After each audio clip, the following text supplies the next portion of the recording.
She's outside the court. Tell us about the theatrics inside the court.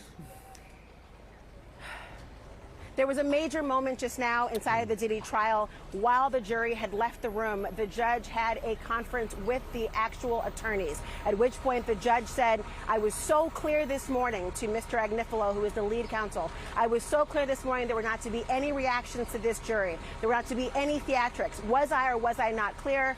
Mr. Agnifilo said that they were clear about it. He then admonished Sean Diddy Combs, the defendant in this RICO trafficking and prostitution case, that he had been nodding at the jury. He had been looking straight at the jurors. The judge, in no uncertain terms, said that that was not the correct behavior and that he threatened to preclude Sean Diddy Combs from being inside of the courtroom for possibly the duration of his own trial if he continued to look at the jurors and nod and react in any way to the testimony that was coming in.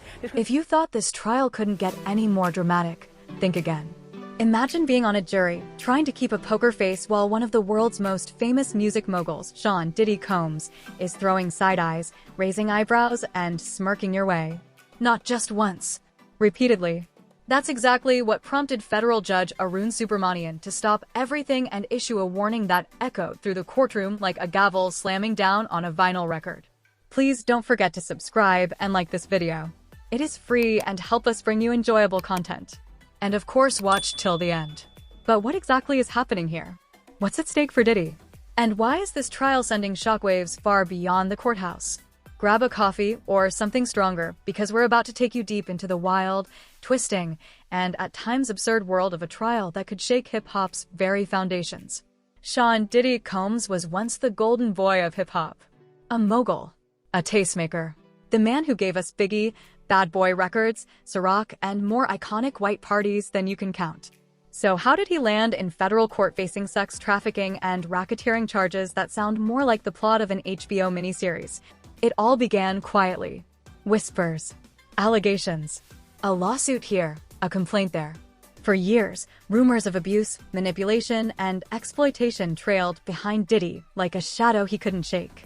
But it wasn't until earlier this year that everything exploded. Multiple women and a few men came forward with harrowing stories that stretched over decades. Accusations of coercion, of being trafficked across state lines, of being silenced through fear, money, and influence. But if you think this is just another celebrity scandal, think again.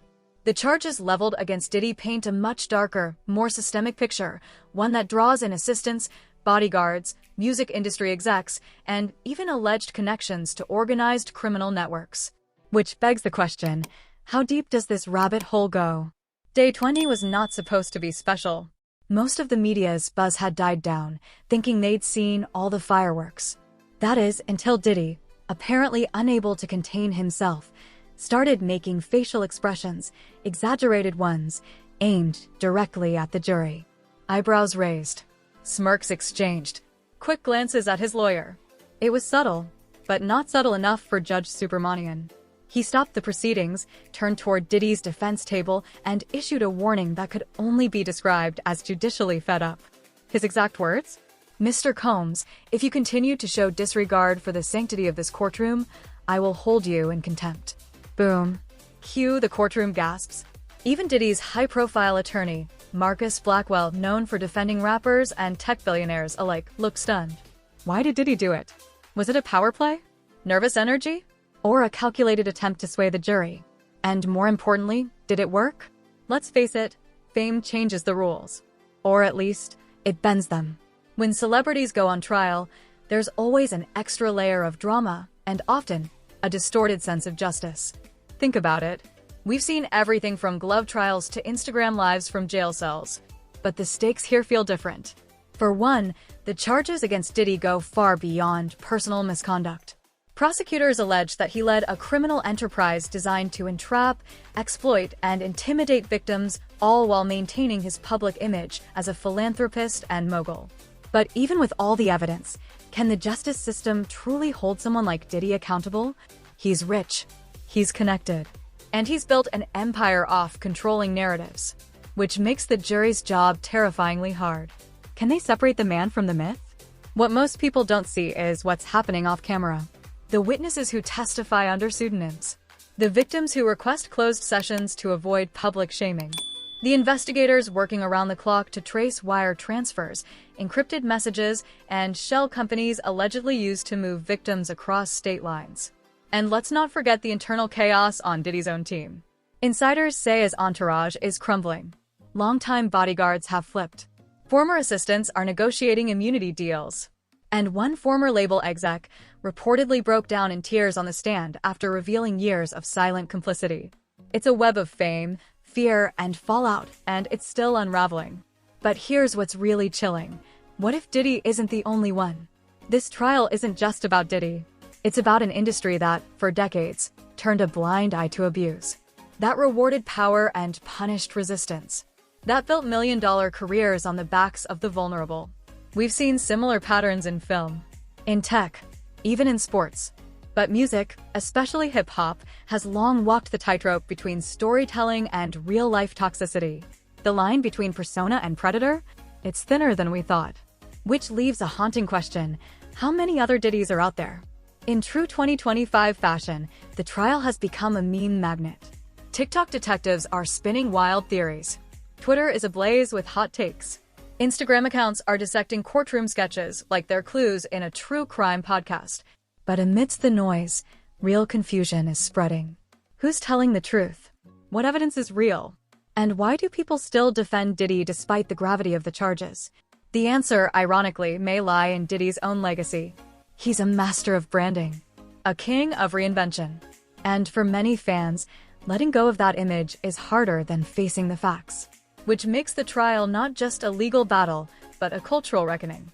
Judge Subramanian's warning might have stolen the spotlight on day 20, but the real drama is still ahead. Prosecutors plan to call more witnesses, including one whose identity is being kept under seal for national security reasons. Yes, really. Diddy's legal team, meanwhile, is gearing up for a defense strategy that leans heavily on consent, conspiracy, and character assassination. They argue that the case is built on lies, manipulated stories, and opportunistic accusers. But with each passing day, the courtroom feels less like a stage and more like a crucible. One that could either expose the truth or bury it in technicalities. Will the jury hold the line? Or will celebrity once again tip the scales? Regardless of how this ends, one thing is certain: the Diddy trial has already changed the game. It sparked conversations about power, consent, and complicity, not just in hip-hop, but in every corner of pop culture. It's forcing fans to ask hard questions. Can you still love the art if you hate the artist? Can you dance to a track without endorsing the man behind it? And how do we create a culture where victims feel safe enough to speak and be believed? There's no easy answer. But the first step is paying attention. Not just to the headlines, but to the hidden truths they try to reveal. Because this trial isn't just about one man's guilt. It's about whether we're finally ready to hold power accountable, no matter how famous it is. As we wait for the jury's final call, now's the time to ask yourself, what would you do in their shoes?